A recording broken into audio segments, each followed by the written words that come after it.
Hi, everybody. I'm Francesca Maximé, and welcome to this week's edition of the ReRooted podcast here on Ram Dass's Be Here Now network. It is May 6th, 2021, a full year and change since the pandemic here in the United States sort of changed our lives, really, in so many ways. It also happens to be my birthday today, the day of this recording. And you'll also notice if you're watching on the video that I have a little Band-Aid on my chin because I tripped last week and I have a little gash on my chin, but I am healing. And that's what this podcast is really all about, is healing and all the different kinds of ways that we can have healing and the different things that go into healing. And sometimes the scars that we have left over, but also sometimes what we would call the growth that is consequential to whatever our experiences are.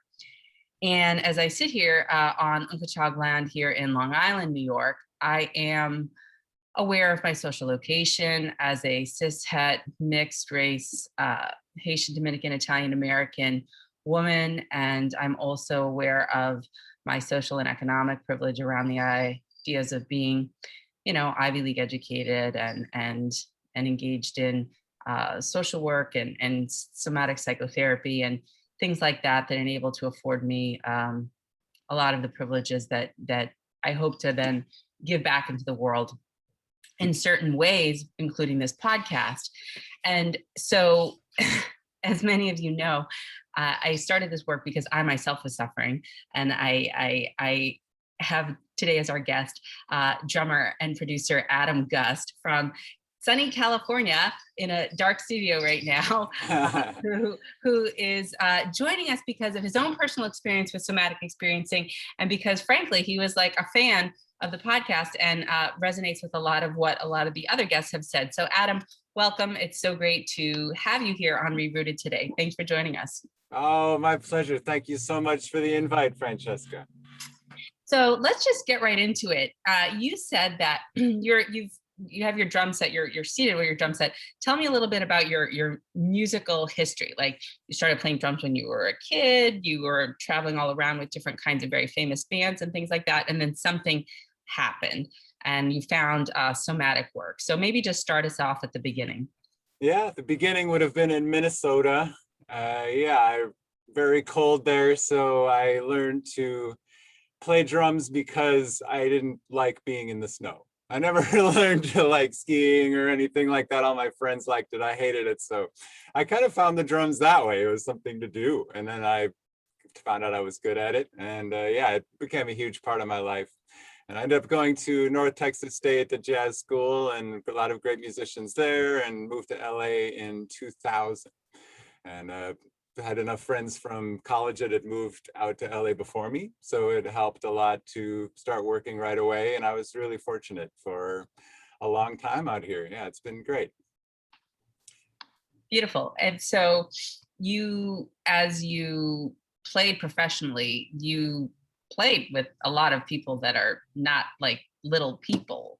These are big musicians. You've traveled all around the world and stuff like that. Do you want to do a little name dropping or anything just so we have a context? I guess like names that people would have been familiar with. It's not so much, I haven't played with that kind of artist. I mostly have done TV and film work. I mean, I'm kind of most proud of Select Tracks I did for years. They do tons of TV and film work, and I do a lot of recording. I've worked at Capitol and East West and The Village and just studios all over LA, and then of course have my own.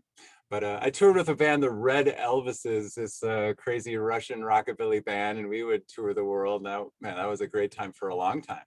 And but then I decided after 7 years with that, it was around 2010, that it was time to do something else and try to plant more roots in LA. And so, yeah, I ended that at that time, really looking for the next big thing for myself. And my career at that point, it felt like it was on this upward trajectory, and I was just anticipating the next big thing. And it seemed like it was going to happen. I started working with a cafe band, Cafe R&B, that I loved, great blues band. And then I got offered this international reunion tour with Wang Chung in 2010, and I was looking forward to that. It paid well. It's going to be fun. But I had an incident on a gig that really changed all that. Yeah, so let's just maybe slow it down as we do in somatic experiencing and just notice as we're talking about this, if you're noticing any charge or any kinds of activity or sensations or anything that comes up in the body, even as we're just beginning to touch into maybe, recollecting and kind of coming back to this incident, as you put it. Yeah. Yeah, you're right. I should take a deep breath, check my heart rate variability, try to get some coherence about it. Cause yeah, it was very pivotal moment in my life. And especially I feel since I did have this expectation, I felt like, I'm leaving this group I'd been in a long time. I have these new opportunities. I really thought it was going to be my year, and yeah, so I was on a gig loading in as I'd always done. And Loading in meaning bringing in your yeah, set, all bring your in the equipment. drums. Yep, it was actually today, 11 years ago, May 6th. And yeah, it was 5 o'clock. We needed to be set up. So it was probably around 4:30. It's bringing drums in. And on the last trip in, somebody had closed the sliding glass door because, save air conditioning or whatever. And I didn't notice it, didn't even see it. And so I walked through the glass door and it Oh, was, wow. yeah, so the glass fell on me and cut me open really bad, blood everywhere. It was gory. And yeah, the bass player in the band rushed me to the sink and put towels around my arms just to keep the skin on my bones. And I went to the emergency room and I think about 26 stitches. And the doctors were most concerned about a ligament in my left hand that was cut. And if it was holding on by a thread, and if that had been fully cut, then drums would have definitely been out of the picture in a professional sense. Wow. And Adam, as you are telling me this story, again, just noticing what's happening in your body, I'm noticing what's Yeah. happening in mine. And my stomach is kind of getting a little bit tight, and it's kind of my chest is feeling like it's rising a little bit. And I'm just sort of in my own mind's eye playing out what that must have been like, because it was the last thing that you expected to have literally before you is the glass, but also at this point in your career and in your life was certainly something that was unexpected and not part of the plan, as it often is with trauma. Too much, too fast, too soon, a sense of lack of agency, a sense of loss of engagement and control. Yeah. Yeah, that's what happened. I went from feeling like my whole life was just about to happen to being in bed with both my hands in casts for a few months. And the doctor said to not play for a year because it really is detrimental to your technique as the healing proceeds for a year, things change a lot. So they don't recommend playing at all. And Wow. I couldn't really do that on a personal level, artistic, financial, and I even just noticed how much it affected my social systems, which I didn't understand as much until later. Like I was so focused on my hands, I didn't really understand how it made me feel in relation to my peers and my friends and my thought. Now, I didn't tell my family. I really had a relationship with my dad at the time that I felt would somehow make right everything he had told me. And I'm kind of, processing that now, like, okay, Right. the most pivotal thing that happened in my life, I didn't tell my family about at the time because I just didn't want to have that conversation. So I really kind of hid it. I tried to kind of hibernate with my hands in the casts and just pretend like it was all going to be okay. Wow. Wow. And so just, to reiterate that I'm so sorry that that happened to you in the first place, because accidents do happen. And yet at the same time, this is so impactful, quite literally, and shocking, but also to your career, to your life, to your identity. And as you're talking through this, it's sort of interesting because from the somatic perspective, there's all this meaning making that we make. It's going to mean this about me, or I didn't even Yeah. realize that my identity was tied up in this, social aspect of it. Or we're noticing, just to our listeners to kind of notice like the sense of hiding. Like I feel safer when I'm feeling like I'm actually not as engaged here with my family, because it might land or shift the dynamic in a way that I'm not ready for. And all of that's fine. But from a somatic perspective, when working with people, these are the things that we work with. Hmm. Yeah. Yeah. I ended up having a 6-year span where I was only treating it with physical therapies. I really felt, I do have nerve damage still in my right hand from it. And I actually think that came from a moment 3 weeks into having my hands in casts that I made a decision that I was really too scared to know what would happen afterwards. And I just made a bad decision and decided I was going to have to go to the drugstore and take care of it. And I tried to button my pants, and I pulled my stitches in my hand, and I had to go to the clinic. And I really think, like, it's funny because the left hand was what the doctors were concerned about, this Right. tendon. But you know, that point of pulling the stitches, I think, is really what left me with the damage in my right hand after all. And I'm kind of coming to, I mean, 11 years later, I'm kind of feeling where these memories live in my nervous system. And it's, I Right. mean, yeah, somatic experiencing has been such a big deal for me to realize that after all this Yeah. time. And I'm sensing even now as we're talking, there's some emotion that comes with that, and possibly what we would call in the psychotherapeutic world, like, is there shame or blame or self blame around, like, I shouldn't have done that? And then the meaning making around, like, can I have self compassion and can I give myself space and grace for the fact that, yes, that was something that may or may not have been the wisest choice at the time. And now I am also using it as part of my healing journey around what it is that I can lean into to self discover and to move forward. Yeah, when you mentioned the for the foundation of your podcast about this spiritual transformation that can take place from trauma, I really feel that. Mm, And then, yeah, so it hit the 6-year mark of kind of dealing with, I saw improvement. I was doing acupuncture. I was training with a coach. Tony Bronigal's been a huge mentor to me through that period of time, but just no one involved really addressed this psychological issue. And I guess I even went through some blame, like, why didn't anyone say this to me? Why didn't I think it myself? I mean, it's so obvious to me now. So I hit a point where I didn't want to, it was my birthday in 2016, and I just, like, I don't want to do this anymore. If I'm not going to make it to my next birthday. I hate playing. I hate everything I'm doing. I'm putting up this facade to try to pretend that everything's great. And I didn't want to do it anymore. So I just left everything that I was doing, all my gigs. I ended up going and visiting my mom, and she recommended that I talk to a therapist, and that changed everything. wow, good for you. And that person that you ended up working with at that time, you mentioned the spiritual aspect of the podcast, but that the therapist actually worked with somatic experiencing, or is that a different kind of therapist? No, I came into SE a few years ago. This was 2016. Marge Graham Bowman. I was just oblivious to the psychological impact of what happened, and I had 2 sessions with her.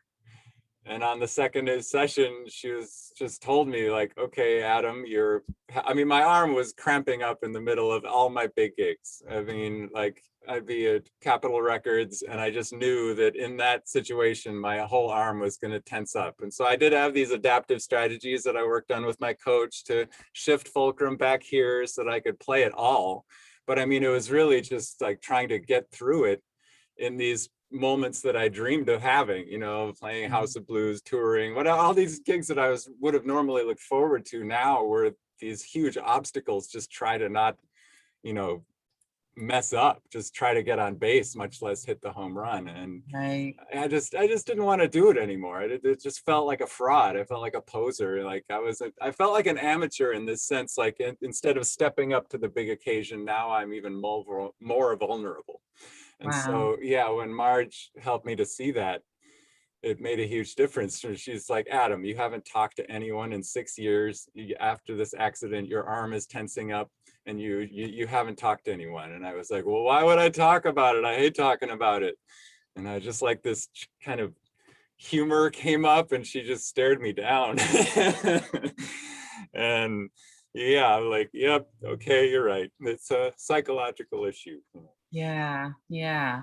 And so then that was the beginning of the healing process at a deeper Yeah. level. And yeah, some emotion comes with that as you even just sort of dip into like, wow, that was really the turning point of feeling hopeless to feeling like, okay, you got me. Yeah, she got me and she was amazing. I ended up getting this cruise ship gig. It was the perfect thing. It was 6 months and it was a show band. I worked like 10 hours a week. So all I did was read the book she recommended. And I mean, Terry Real's book was really the blue pill for me. I just, I don't the want to three, talk about it. yeah, A yeah. Guide to Male Depression. Yeah, he's also one of my mentors. Oh my gosh, your podcast with him. I mean, even he got emotional on your podcast. So I'm like, oh man, I'm doomed, but I'm okay with that. But yeah, it was really like his three-pronged strategy to trauma, like the physical, the emotional, and the gender role side of it. Like I those were two of the three that I was just completely ignorant about until then. And then Wow. I just ended up I mean, of course, Bessel's book, and then I just ended up reading a whole, whoever was quoted in those books, I would read their books. I mean, Bell Hook's books were huge for me to just kind of get the bigger picture of what sort of underlying things, that I was ignoring about how I related to my community. So Yeah. Well, Bell Hooks is a beautiful, amazing spiritual and feminist author, theoretician, academic, and writer. And tell me, I'm curious to hear from you when you mentioned the piece around patriarchy from Terry, how you found her work to be supportive in your new understanding of how that structurally influenced you personally. my relationship with my dad, I found a lot of forgiveness for him because I I mean, he never hit me, he never was a bad father, but there was just something I always remembered was, you're just like your mother. And it was never a compliment, I mean, my mom, I'm super close to, she's an amazing person, but it was always this sense like, you're like this person who is the weaker gender according to patriarchy, and I guess I just always felt this imposter syndrome aligning with the weaker. And so when I mean, it was the will to change, and then feminism is for everybody. And I just really felt like, wow, I think I held this connection with the power of women my whole life because I did attach with my mother more.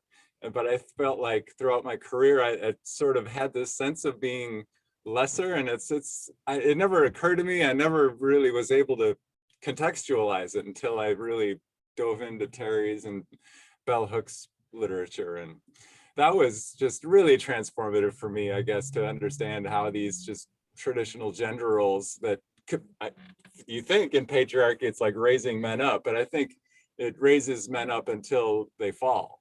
And yeah, that's what happened to me.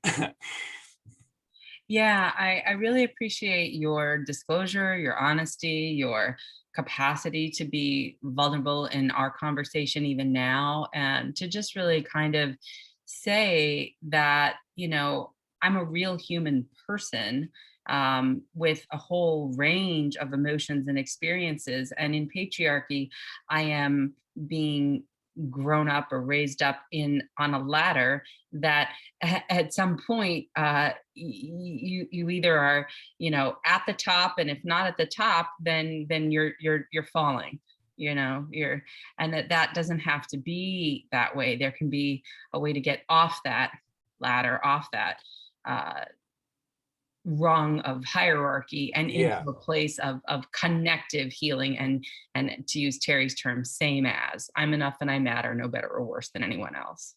Yeah. Yeah. And I really love the us consciousness stuff, like boundaries for better connection. I mean, and that has such a social implication, but even rhythmically, when I think about these, the walled, liquid, and porous boundaries, I think the same as playing with musicians, like if somebody has a really strong rhythmic connection with me, that can be the porous boundary. But if the guitar player is rushing, you kind of have to have this rhythmic walled boundary where, okay, it's important information, but it's not necessarily what I want to allow connect with me. And so I just saw all this connection between therapy and music. And then when I Yeah, there was a podcast that I listened to, Musician Mindset, and it was a somatic experiencing practitioner, Kate O'Sullivan, and she was talking about somatic experiencing in music, and that struck me really hard. And then it turned out later that it was a podcast of a drummer friend of mine, Dave Johnstone. And then so I told him what I was going through, and he asked me to be on the podcast. And so that was really when I tried to start being more public about it. May 6th of 2010, Marge told me, it's or 2020, sorry. Marge told me, hey, Adam, it's been 10 years, I really think I want to encourage you to be public about this. You have stage presence, you are in a position that you can kind of be a voice for this, and it would be good for you. And I think she was really encouraging me to be public.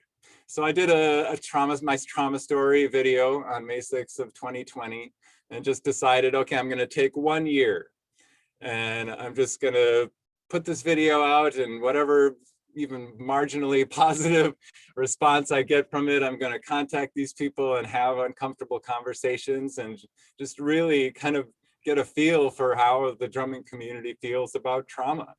Yeah. And it was challenging.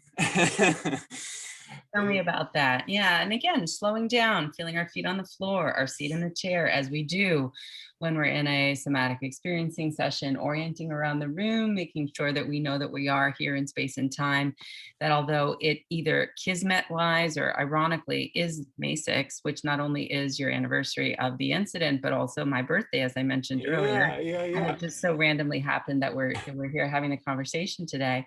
That we're here and that we've made it here, that we're here now, and we're dipping into the other things in our history that have brought us to where we are today in all of our manifestations. So just taking a breath here and allowing our ventral vagal, looking at one another, being able to get into our window of tolerance again, to just say, yeah, we're breathing, we're here. Yeah, it's been amazing, like trying to get a grasp of polyvagal and like really attaching these sensations to what dorsal is and what a sympathetic response is, and seeing how I always use dorsal to kind of cap sympathetic, and like, but rather like increasing that range of resiliency to even possibly use these as tools to manipulate how I play has been huge for me. It just, to understand how the nervous system works, rather than like trying to cap some energy, but just like more to infuse it into how I want to use it as an artist. Oh my God. Like, it's just been incredible to incorporate the tools of SE into my playing. And so, yeah, over the last year, I've had a lot of uncomfortable conversations. I made some mistakes. I overstepped like what I should have been kind of coming to people with, and I've learned from them, and I apologize to anyone who might be listening who I did that to, but it really, man, it just one after another, it just became more and more apparent, like somebody has to talk about this. I was hoping there would be a community. I was hoping to find somebody to be like, oh, Adam, you need to go and talk to this person. This drummer is talking about this, and you guys, whatever. And all I got was, Adam, it's great what you're doing, and you should go do this. And I was, oh, okay, should I? Well, if I just started a group, would you join it? No, because they want this anonymity. And it's like, oh, okay, well, that's why there's no group for this, is because you can't have a group if everyone wants to be anonymous. And this is everyone from drummers who have the biggest gigs in the world to people who just started playing. And so I just decided, okay, well, I guess it's me then. So yeah, that's when I really felt like I need to start a school based on these trauma therapies that I'd been working on. And the more I dive into it, the more actually, the less it is about pulling myself out of any kind of depression or trauma or nervous system wound. And it becomes about reaching the mountaintop, because clearing out my nervous system and becoming aware of how to get rid of these wounds from my accident from when I was 14 at a basketball camp, when I was 6 in first grade, just these memories that I learned to find, and get them out. And I'm playing the best I ever have now. And oh, I'm so happy to hear that. Yeah. Me too. Celebration. No, really, and really, like I really want to underscore that because again, positive neuroplasticity, really letting that sink in, marinate, and absorb.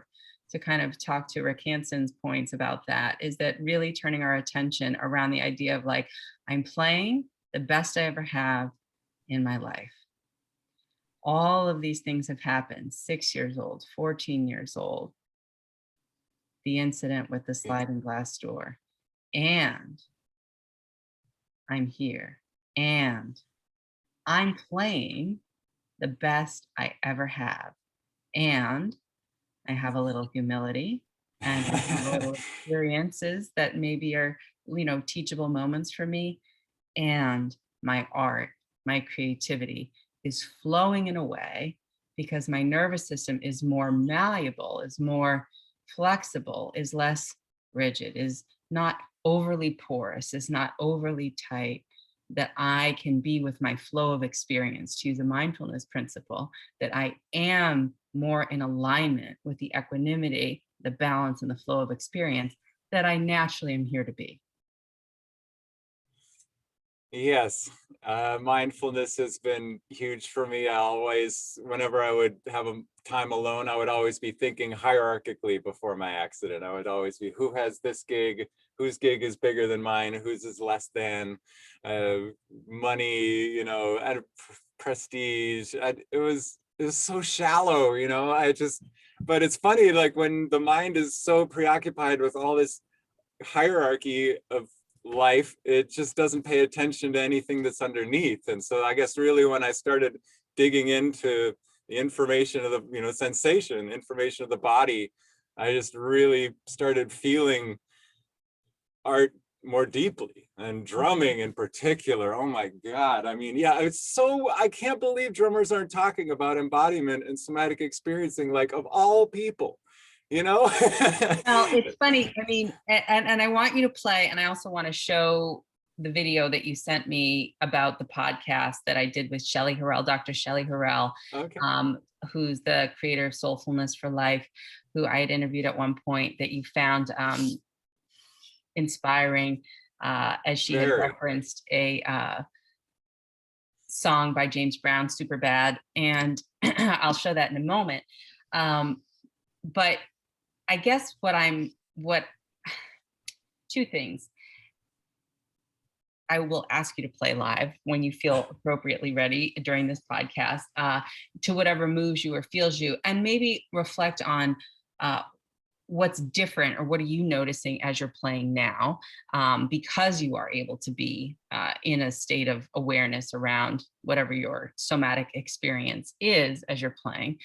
And also maybe dip into some of the spiritual aspects that you just mentioned when you said, I used to think of things in a hierarchy, like Carol Gilligan says, in patriarchy, we're ranked, and in reality, we're linked. Yeah. Actually, that's not her, that's Gloria Steinem, but same principles. Yeah. Yeah, same principles. It's interesting. Like I've found for this really big connection between these two books. Like I was looking into growth mindset, and I mean, the more I read it, the more I felt like, wow, this really reminds me of how Terry's talking. It's sort of this just fundamental relational side of things in education and therapy that, really strip away this hierarchy of us having this label or what we think of ourselves, and more digging into this possibility of growth, which is what I love that, post-traumatic growth. Let's tell me about how you found Dr. Shelley Harrell's podcast, and that I had done with her, and what inspired you to create the video that we're about to watch. Oh, well, it was you. That's how I found out about Shelley. Yeah, it was Peter Levine. I was looking up everything by him because I saw the Ray video and realized that if I had spent 5 minutes with Peter, he would have diagnosed what my problem was right away. And I just, like, to think of that 6 years, like, oh my gosh, like, For our anyway. listeners, I just want to say the Ray video is a video that you can find online about a war veteran who Dr. Peter Levine had worked with, and who was able to move through a lot of the trauma that he experienced and move into really showing up with his wife and family and things like that in a different way. So anyway, that's just a reference point for our listeners, but go on, Adam. Right. Of course, you've seen it. It's amazing. And it was just life-changing for me to think that that can be possible for people who are suffering. And so, yeah, I was looking up everything by Peter Levine. I read his books and I sought him out, and I saw him on your podcast and loved it. It was great. And then I just started looking at, I saw the list of people who had been on your podcast, and Bessel and Terry, and I was like, oh, okay, this speaks to me. And so I kept watching your podcast, and that's when I saw Shelley's episode with you, and wow, like that is just the deepest anthropological, like, music history lesson for, I don't know, I just think every musician should see that. And the whole time through the video, I felt the kind of timing of the song. I felt like you were kind of feeling 120 BPM in the interview the second time I watched it, and I'm like, oh my gosh, I got to do the soundtrack. You kidding Well, me? I love that. Okay, so we're going to watch it now, but I want to just again underscore: if you listen to Bessel van der Kolk, if you listen to Dr. Bruce Perry, if you listen to Stephen Porges with polyvagal theory, and all the other practitioners and trauma model creators, including Dr. Pat Ogden and Diane Poole Heller, that integrate things like attachment theory, all of whom have been on the podcast, that you really are very much dropping into what is in some ways a natural biological rhythm, heart rhythm, breath rhythm. And of course, as a drummer, you are the heartbeat of the experience, and it's moving through you and with you. And yet our cadence, our prosody, the tone, the pause, the space between the notes or the beats, that those are all important. And as Bruce Perry talks about, the consistent, repeated, discernible sort of predictable patterning is very nice for our brains when it's experiences that are pleasant, but equally imprinting in our brains when it's unpleasant, when it's chaotic. Like, our brains take things in. So when we are able to engage in yoga, in music, in, as Stephen Porges talks about, the clarinet, using his mouth, and music in that way, and the vibrations there, that it engages our subdiaphragmatic and our diaphragmatic parts of our vagus nerve, so that we are able to be more regulated, and that drumming very much does that. So I'm going to show the video, and then you can talk about it afterwards. But this is the piece that you created, and I think it's great. Well, so we just watched a little bit of the recording with Shelley, and you're chuckling. You're saying the rhythm is perfect. Tell me what's going on with you as you're watching this creation that you have.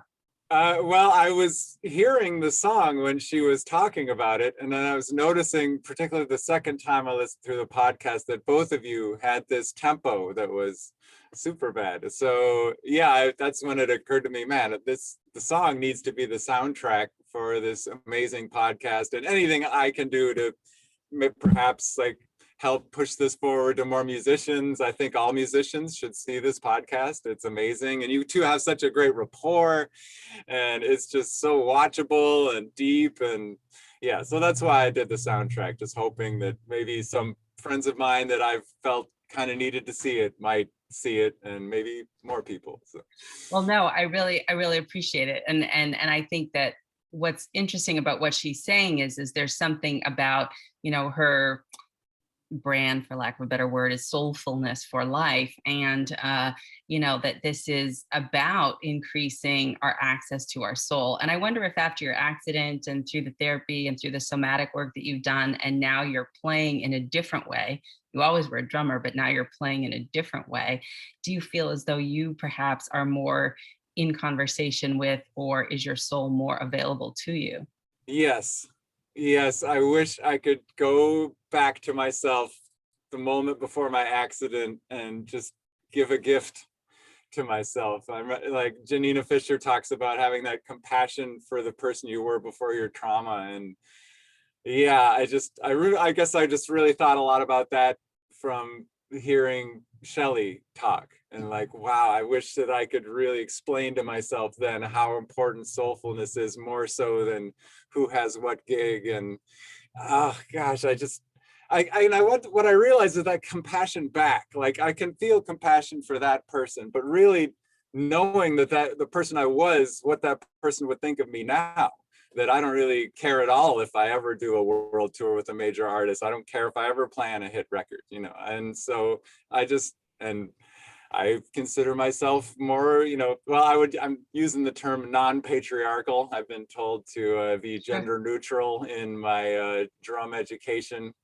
I get from powers that be. But I mean, so I've tried to bring this kind of therapy approach to drumming into my teaching, and it's been awkward. I've the only person that it's really resonated with, I have to say thanks, is Stuart Jean at Musicians Institute. He's had me tell my story and talk about how the therapies I've been working on have affected my drumming, and that's been great. And man, the students I'd connected with, that's when I realized, like, wow, this is what I have to do. You know, I find that so fascinating, and we can go back to listening to more of Shelley's podcast, or the cut that you made of it. But what I find that so interesting, because when I talk about systemic oppression or structural oppression around, in particular, one of the main focuses that I've been talking about is anti-Black racism, or racism in general, but any of the isms, ableism, ageism, you know, sexism, obviously, anything that has power and equity centered in the hands of a few, with everyone else being subjugated to the whim of whatever that extractive kind of system may dole unto you, or require or demand of you, at whatever cost to you. And and what I hear you saying is that even in drumming, where we think of, or even in music, where we think of things as being, at least I do as a appreciator and former attempted pianist around jazz and things like that, that there is that still cooked in structural, like, this is the way it has to look, this is the way it has to be, these are the things that you have to do, as opposed to what I think of when I think of it, which is more free flowing and improvisational and spontaneous, that the discipline is just the foundation, but that the way that it looks on the outside is not requisite to it being so authentic, and in fact may hamper that. Yeah, I completely believe that. Drum rudiments are still in 2021 believed to be this core fundamental thing that all drummers should learn. And man, it has nothing to do with the nervous system. Like I really liked Pam Kramer from Integral Transformative Practice. She had a grace, like grace, bringing grace to any action, like being grounded, relaxed, aware, centered, and embodied. And when I heard that, I felt like, wow, those sound like drum exercises. Those are like warm-ups, you know, to be grounded on the drums, and then relaxation, which is one of the hardest things, and like the whole connection with memory. Like I don't even know how to teach relaxation without talking about memory anymore. And I don't see it in drum education at all. And awareness, you know, proprioception, interoception, exteroception, how those all relate to drumming. I mean, proprioception is what we do as drummers, you know, and it's like to not explore that I think it's really doing a disservice to students. And so I can't not see it. And so when I want to teach now, I feel a little bit of an impediment with certain structures. And so I've been applying these things to myself here with just incredible success for myself. And I feel like I need some help from the therapy community, because I mean, in drum education, I mean, to tell people not to teach rudiments, I mean, I'm going to get lambasted, you know? Well, it's funny, as you're talking, the words that come for me are decolonizing drumming. Yeah. I am noticing this more and more, the kind of trying to bring this into the education systems that exist it's just too challenging. That's why I've tried to think, okay, what are some educational tools that align with therapy? Like, that's why I thought growth mindset. Okay, I can kind of fuse it with that. Well, you know what I think is so ironic, and it's a big critique that I have of a lot of the Western psychotherapeutic it's a lot of the big critiques that I have of Western psychotherapeutic models and trauma models, is that all of these are really more indigenous, more shamanic, more, close to the ground, organic vibrations from the get-go. But because we've had so many structural, constrictive, systemic, at the personal level in families, the way that we've, in the Western world, said a family needs to be. It's not about a village, it's about a nuclear family in your own little individual house, or, if you're fortunate enough to have one, as opposed to this collective support, that there's a cost to that. But that in these other communities and these other, that you're drumming and you're dancing and you're literally closer to the ground. In certain Asian cultures, you're not on a high bed, you're on a low tatami mat, you're closer to the earth, and you have a different way of connecting to one another and to the natural rhythms that are available to you. And so I just feel like all of what you're talking about, ironically, especially with the drumming, is pointing right back to source, right back to the original, and that you're sort of traveling through the structural ways in which drumming, although creative, has become rigid, and you're trying to bring it back to a place that integrates the Western perspective, but really brings it back to where it came from. Thank you. That's what I'm doing. Yep. Yeah, it's funny, even just grounding, like that basic principle, imagining roots coming out of the bottom of your feet, that root to going to the center of the earth, that really struck me like, wow, I'm always up on my left foot. I kind of like on the hi-hat, I would always kind of lift the heel. So I started putting a camera down there and noticing in Logic that my beat placement was ahead of the beat when my left foot would come up. And so when I go to open hi-hats, I've been noticing, okay, my tempo like shifts a little bit. And so I've been really practicing to break these patterns, these tension and movement patterns, and ground the feet. And I see it on the timeline that I'm so much more centered. And when I hook up, I have this heart math thing. I've been trying to get coherence while I'm playing, and I align that information with Logic with 3 cameras, so I can see tension in my shoulders and my feet, and I can see facial cues. And so I'm trying to put all this information together, and I just seeing more and more how related it is. And now when I see my favorite drummers, I'm kind of noticing, wow, how are they breathing? Like, what's happening in their nervous system? Like, I'm trying to think about, and then I see impact things that are going to cause drummers problems in 10 years, who are my favorite drummers. And I just like, wow, go ahead. And please, in somatic experiencing language, we would say there's hypervigilance, there's an override. And so we can only do that for so long, right? Like that thing your heel was doing is like the hypervigilance, like it's anticipating. So that would be anxiety, right? That we're always like scanning ahead, looking for threat, trying to anticipate so that we can pre-fill or pre-know the next thing. And all of that is counter to mindfulness, which is just being in the moment and actually feeling it organically from the bottom up. And then this idea of, what does it mean to actually allow yourself to trust that you will know the beat, you will find the beat, you will be there, right? And if your foot was a little bit delayed, it might be more the dorsal vagal engagement around like, oh, it's a little afraid to engage, it's a little afraid to hit the beat, it's a little bit lagging, it doesn't quite know if it should, or, and that there's that piece. And neither one is right or wrong, but the more that we understand where the origins are, we can kind of come back into that tree rootedness that you talked about a minute ago. Yeah, I've been a member of the SE community now for a while. I've kind of masquerading as a therapist in that community and taking the classes that are all the ones that are less than $30. Yeah. But and just reading and kind of applying these things, and it's made all the difference for me. Well, let's listen to the difference it's made. You want to play something for us? It's early. I'm a little self-conscious. I would love to talk about some of these exercises that I've applied. Go ahead. So definitely like reducing tension to the point where you can start deciphering, is that tension something that's serving me, or is it something that possibly is linked to a memory?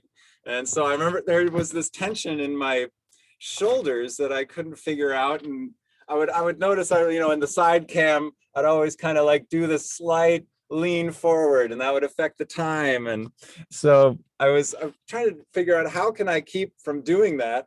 And so it's this little posture brace that I got. I was like, this couldn't possibly do the trick. But if there are any drummers watching, like just to do this and restrict the movement and hold this and play and like try to hit this crash and not drop this shoulder. And so I think it also it kind of gives a centering to playing. And then when I link that with being grounded and relaxed, I started noticing, wow, this tension that was in my back started triggering this memory of basketball camp and when I was 14, and I ended up dreaming about it. And then people who weren't there were in my dream, and I started journaling a lot about it. And I started just realizing that there was this tension that was linked to this memory. And then actually this is a cone for my dog.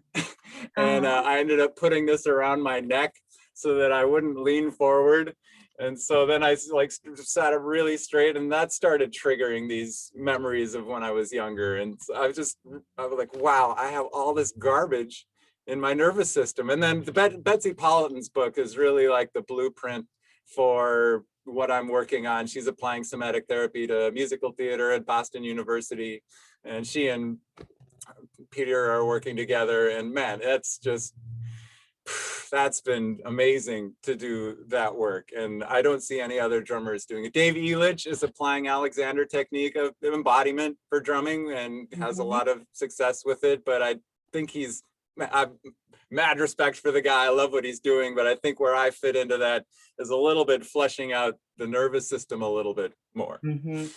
But yeah, and so just like finding ranges of motion that are equal and opposite, and pendulating between difficult passages on the drums and the even ones, and noticing that how that affects my rhythmic regulation, and how that my internal sort of kind of felt sense is affecting my rhythmic regulation, my own internal emotional regulation, and just seeing how connected they all are. And so, I mean, I just feel like now I really found a way to remove all tension, because I have this nerve damage in my right hand, and I would have this point where my whole arm would tense up. And so I almost had to overcompensate by having no tension. And in doing that, I've just developed more ways to play that, like, if I stopped at any point in this drum technique, this is Gruber. It's kind of, I use a combination of like internal rotary, German, French, outward rotary, and Spivak, and this is Gruber and stone stroke, and just a lot of varieties. But this one in particular, Gruber, is with these. This is the fulcrum, and I mean, man, it's just, you're barely holding the stick this way, and you can get a lot of power. And it's been amazing to be able to find that, because this fulcrum was always a huge tension problem for me. It's funny, as I'm using my little magic stick here to kind of mimic what you're doing, right? Because this is about the waves of activation take about 90 seconds to rise and fall within our nervous system. And so anytime we feel as though we might actually be really afraid to cry, if we just give it the length of time that it takes here, or that if we feel like we're angry and we actually feel through that deactivation, that'll come and go. But that as you're doing this, again, it sort of says to us and speaks to us, not too tight and not too loose, which is a core mindfulness principle around, we're not wanting to be a fist, and we're not just wanting to be limp, but we're wanting to be relaxed and alert, engaged and available, and yet not too here or too there. And so this is your loose but centered. Yep. Hey, you've got a great Gruber technique. I don't know about that. I would try to Gruber in life. Adam, is there any final thoughts about how people can find you and what they can learn about where you are? Because we're going to wind down the recording. Yeah, my YouTube page, if you search Adam Gust on YouTube, there's a lot of videos of befriending your practice, is how I'm applying SE to drumming. I'm very interested in the certification program. I don't know if that's something that would ultimately apply to me or not. All I know is I took the Somatic Basics course, and it outlined the certification, and that's the most beautiful thing I've ever seen. And so however I can bring that more into what I'm doing and kind of expose it to other drummers, I that's about the coolest thing I can imagine doing with the rest of my life. So Well, yeah, that's what I'm up to. Adam, I so appreciate everything that you've offered. Really a tender and vulnerable look at your own journey, and really honest disclosure about sharing the resistance that you've bumped into when you've tried to have other people perhaps when they weren't quite ready, but you were inviting them into the space to talk about some of their own traumas and their own experiences, and how we respect where people are at. And we also celebrate our own trajectory, and everyone is invited to come along if they so choose. So thank you for coming along on this podcast of ReRooted. Adam Gust, drummer, producer, and teacher, to be perfectly honest, and an experiencer of life. Thank you so much for joining us. Oh, my pleasure. Thank you so much for having me. I'm a big fan of you and your podcast. Best wishes to you. Thank you, Adam. Take good care, and we'll see you next time.